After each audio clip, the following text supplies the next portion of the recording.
Bienvenue dans le show Accès Succès. Aujourd'hui, 109e épisode et je te parle de leadership. Et si ton leadership était ton plus grand levier de croissance? C'est vraiment une mission que je me suis donnée de te parler de leadership parce que le leadership, c'est pas un titre, c'est pas un poste. Puis c'est ce que j'ai envie de te parler une partie de mon code aujourd'hui. On a juste 15 minutes ensemble, donc j'aurai pas le temps de passer au travers. Mais le leadership, pour moi, c'est une posture, c'est quelque chose qu'on incarne, c'est ce qui se dégage de toi. Et le leadership, pour moi, je l'associe pas juste à la business, je l'associe à qui tu es. C'est qui tu es quand tu le fais. Et c'est une posture, c'est un état d'être. Et selon moi, le leadership, on devrait en avoir à tous les moments dans notre vie, que ce soit dans notre vie personnelle ou dans notre vie professionnelle. Donc, aujourd'hui, ici, ton leadership était ton plus grand levier de croissance. Donc, j'ai envie de te parler de ça. J'ai envie de te parler, c'est quoi les codes du leadership que tu as besoin d'incarner pour être un leader exemplaire, pour faire en sorte que ton équipe te donne leur 200% parce que tu es là, parce que tu es le leader. Et je vais donner des caractéristiques pour t'aider à être ce super leader-là. Donc, pour moi, c'est vraiment fondamental et je tiens à le dire et c'est vraiment ce que je vais te partager aujourd'hui. Donc, si tu arrives sur la chaîne, si tu me découvres pour la première fois, alors je me présente, je m'appelle Karen Roy, je suis coach d'affaires et j'aide les entrepreneurs à bâtir des équipes et des systèmes performants pour bâtir une croissance plus structurée et t'aider à sortir des opérations. Donc, pourquoi est-ce que j'ai décidé de parler de ça? Parce que souvent, quand je commence à travailler avec des clients, ils vont penser, puis c'est nécessaire, là, je veux juste pas minimiser tout ça, mais on va penser qu'on a besoin de construire les systèmes, les structures, les processus. Et oui, hein, c'est vraiment nécessaire. Don't get me wrong, là, je veux pas qu'on s'écarte du sujet ici. Par contre, pour arriver à opérer ce changement-là, pour arriver à mettre ces choses-là en place, mais surtout pour arriver à level up, pour arriver à passer au prochain niveau, il faut incarner une posture de leader. Et c'est souvent ça qui est défaillant avec les clients avec qui je travaille. Pas parce qu'ils veulent pas, c'est juste qu'ils sont pas conscients de leur posture, de qui ils sont. Donc, même si tu n'es pas un entrepreneur puis tu m'écoutes aujourd'hui, il y a certainement des pépites que tu peux venir retirer de cet épisode-là et je t'invite à l'écouter et à te regarder. Là, on met en lumière soi-même, on se regarde. Ça se peut que ça soit confrontant, donc vois-les pas comme ça, vois-les vraiment comme une belle opportunité d'apprendre, de te regarder et de voir comment est-ce que tu peux aller travailler ces aspects-là de toi. Donc, j'aime ça jouer avec les mots. Et là, j'ai décidé d'utiliser l'acronyme LEADER et pour définir le leadership avec chacune des lettres. Donc, la première lettre, donc le L, je le ramène à la lucidité. Être dans une posture de leader, d'être dans son leadership, c'est être lucide d'abord et avant tout. Donc, ça veut dire qu'on est pleinement conscient de ce qui se passe. On n'est pas en train de se raconter des histoires. On est capable d'avoir une lecture qui est juste de ce qui se passe. Fun ou pas le fun. On n'est pas non plus en train de justifier ce qui fonctionne pas ou pourquoi ça ne fonctionne pas. Et c'est être capable de dire ça, c'est plus aligné que peut-être ça. C'est ce que je dois essayer de voir plus clair. Ça nous amène à rester plus posé, ancré et sans être dans la réaction constamment. Donc, la question que je vous invite à vous poser par rapport à la lucidité, c'est qu'est-ce que je refuse de voir? Qu'est-ce qui me freine? Donc, je vais vous donner des petits exercices, mais posez-vous la question. Est-ce que je suis lucide ou mon système nerveux s'active à chaque fois que je suis déclenchée et je suis en mode réaction? Donc, la lucidité fait appel à la conscience, à la présence à soi, puis à cette capacité-là que vous avez à être très conscient de ce qui se passe et sans s'auto-flageller. Des fois, c'est bon, des fois, c'est moins bon. Mais on sait où on s'en va. On a vraiment cette clarté-là. Donc, la lucidité. Maintenant, la deuxième lettre que je veux te présenter, c'est le E. C'est l'écoute. Être un leader, c'est savoir écouter. C'est selon moi le meilleur outil de connexion que tu ne pourras pas avoir avec tes équipes, avec tes employés, avec n'importe qui avec qui tu vas avoir des interactions. Écouter, ça ne veut pas dire entendre. Ça veut dire, et c'est pas non plus entendre pour répondre. C'est être là, c'est écouter avec attention, avec couverture, Pas dans l'empressement de répondre, mais pour comprendre qu'est-ce que l'autre a à dire. Et ça, c'est super important. Donc, un leader qui écoute bien va pas passer à côté des vraies affaires. Et écouter, ça peut aussi vouloir dire regarder, écouter les non-dits, écouter les messages du non-verbal. L'écoute, c'est pas juste des paroles. L'écoute, c'est beaucoup plus large que ça. Et c'est ces aptitudes-là que vous devez développer en tant que leader pour être exceptionnel. Donc, je te donne un petit mini challenge pour t'aider à développer ton sens de l'écoute. Évidemment, il faut que tu ralentisses. Quand on fait 3, 4 affaires en même temps, le multitasking, j'en suis une reine, moi la première, et je m'entraîne, je fais attention de ne pas trop faire ça. Donc, aujourd'hui, écoute quelqu'un jusqu'au bout, sans interrompre, sans valider, sans résoudre, juste écoute. Et qu'est-ce que tu comprends du message qu'on t'envoie? C'est un message qui n'est pas dirigé contre toi, c'est juste la personne a quelque chose à dire. Et essaie de te connecter à cette énergie-là que la personne est en train de te dire quelque chose. Sois dans ton intérieur. Donc, être, c'est aussi écouter. Donc, la deuxième lettre de leader, c'est écouter. Si ça fait du sens ce que je te dis, écris-moi là en commentaire, j'aimerais ça te lire. Fais un j'aime, puis si c'est pas encore fait, abonne-toi à la chaîne. Alors, je continue avec la troisième lettre de leader, c'est le A. Pour moi, le A fait référence à l'alignement. Donc, l'alignement, c'est cet ancrage-là que tu vas avoir où ce que tout est fluide, tout est facile. C'est un peu comme l'eau, là. Tu sais, quand l'eau, elle va couler dans une rivière, ben, si elle croise une roche, elle va suivre le courant. Et l'alignement, c'est un peu comme, je vais donner un autre exemple, une belle métaphore, c'est, tu sais, les fameux fromages suisses, tu sais, quand tous les trous de fromage sont alignés, qu'on pourrait passer au travers, ben, ça, là, c'est un alignement parfait, un alignement divin. Ton équipe, ton entreprise, ton entourage, tout le monde le sent quand tu n'es pas aligné, quand tu es éparpillé, quand tu es out loud, quand tu es en train de perdre le contrôle. Tu penses des fois que tu gardes la maîtrise, tu peux avoir l'air du petit canard qui patine en dessous, mais énergétiquement, on va le sentir quand c'est pas aligné. Il y a une vibe qui se dégage de ça. Donc, ce que tu dis, ce que tu fais, ce que tu tolères, tout ça raconte une histoire. Tout ça parle de toi, parle de ton leadership. Donc, l'alignement, ça peut être aussi que tu es en cohérence avec tes valeurs, avec ce que tu penses, avec comment tu gères ta business. Il faut que les babines suivent les bottines. Donc, c'est beau les paroles. Si les actions ne suivent pas, ça vaut absolument rien. Et au final, et c'est important ce que je vais dire, ce qui compte le plus, c'est comment tu fais sentir les gens autour de toi. Au-delà des paroles, au-delà des actions qui sont toutes très importantes, how do you make people feel when they're next to you?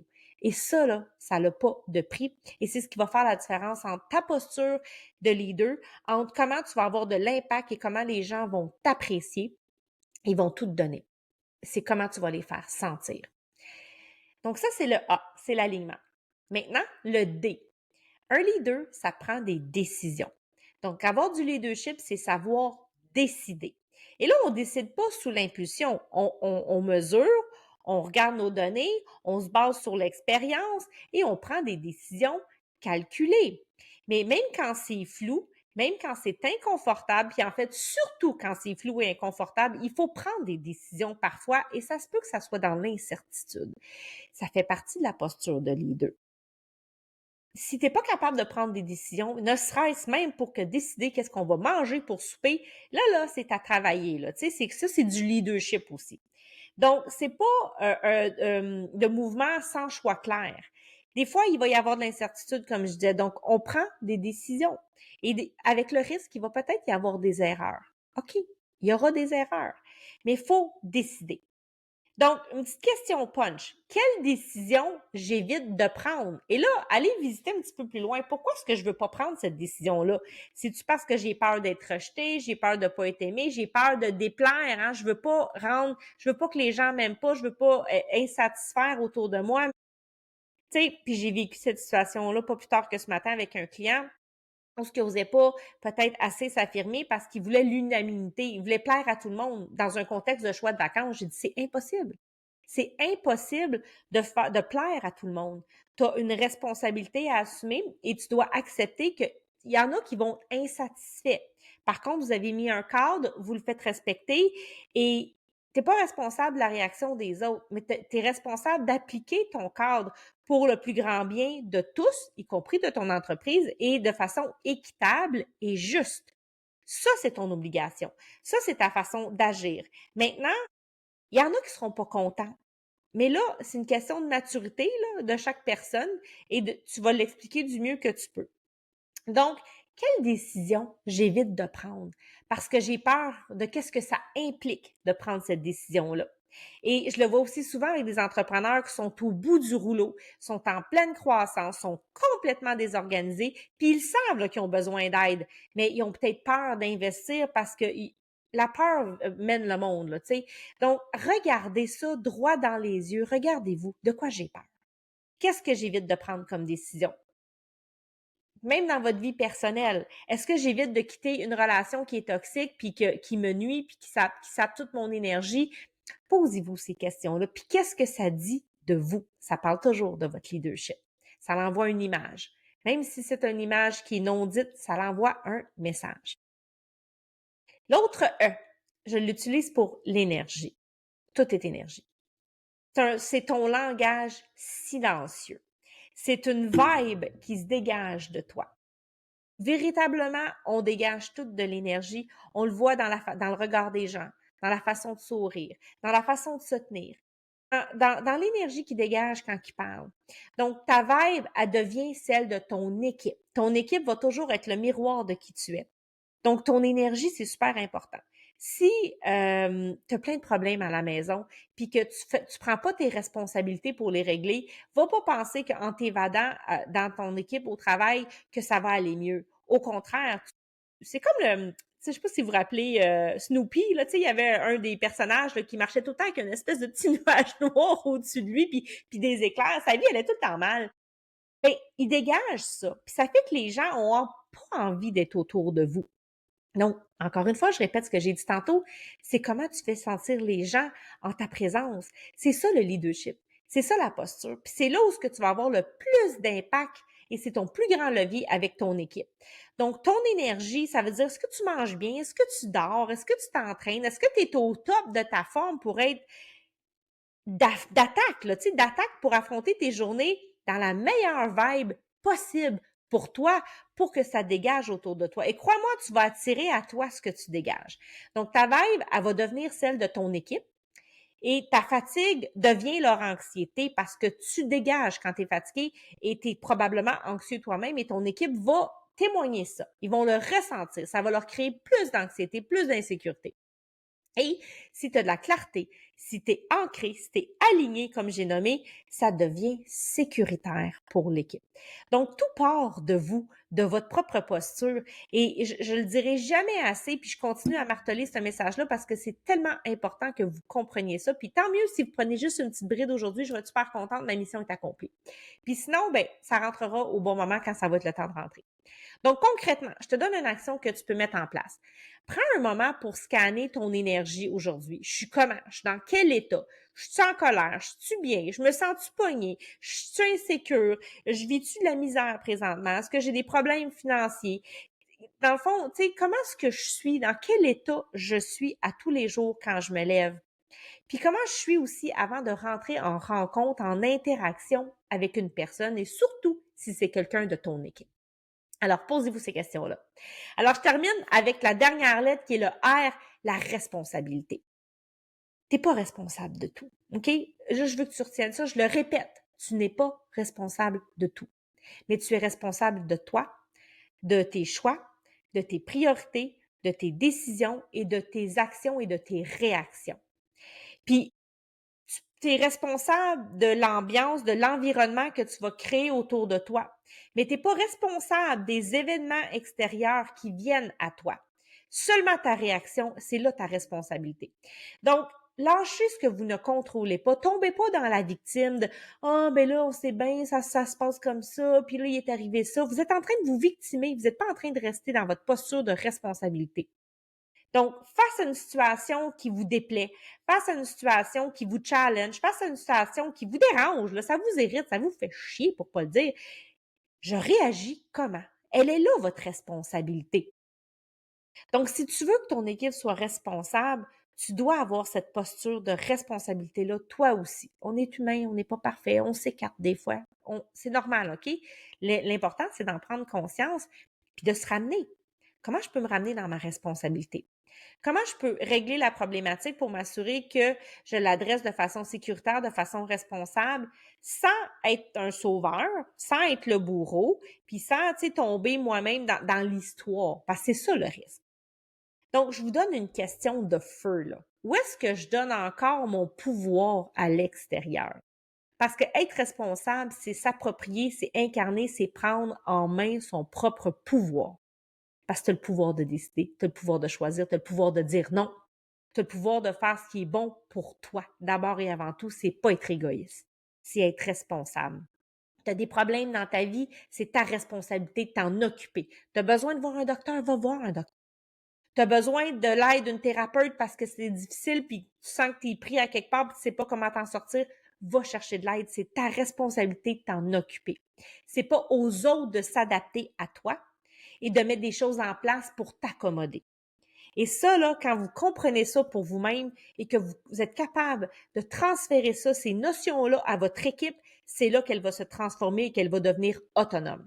Et c'est ça le grand défi. C'est exactement ça que je vous aide à faire dans mes services. C'est d'ailleurs ce que je vous offre aussi dans une petite formation que j'ai créée qui s'appelle les 7 stades du leadership pour amener une équipe autonome. Donc, si tu veux savoir comment faire ça à un prix super abordable, puis vraiment, il y a beaucoup, beaucoup de valeur dans cette petite formation-là, le lien va se trouver dans les commentaires. Télécharge-le, va te le procurer. Ça peut vraiment faire une grosse différence dans ton style de gestion puis dans ton entreprise. Alors voilà, j'ai décliné aujourd'hui pour toi le mot leader. Le leadership, comme j'ai dit encore une fois, c'est pas juste dans la gestion, c'est beaucoup dans dans ta vie au quotidien. Quand que je fais face à une situation difficile, est-ce que je ghost les gens ou je m'assume puis je vais dire non ou je réponds? Donc, regarde-toi. C'est quoi la posture que tu tiens? J'agis comment? Puis si tu veux bâtir une entreprise qui roule sans toi, comme je t'ai dit, procure-toi la formation. C'est un excellent point de départ. Ça va te donner des pépites pour pouvoir travailler ton leadership. Je te donne des pistes concrètes, des actions concrètes, des comportements concrets que tu dois adapter, que tu dois observer et que tu dois toi-même faire. Alors, j'espère que c'est un podcast qui vous a apporté de la lumière, qui vous a fait faire des prises de conscience. Je vous remercie encore une fois de me suivre et si c'est pas encore le cas, followez, tu sais, comme faites le clic, abonnez-vous à la chaîne et on se retrouve la semaine prochaine pour un nouvel épisode.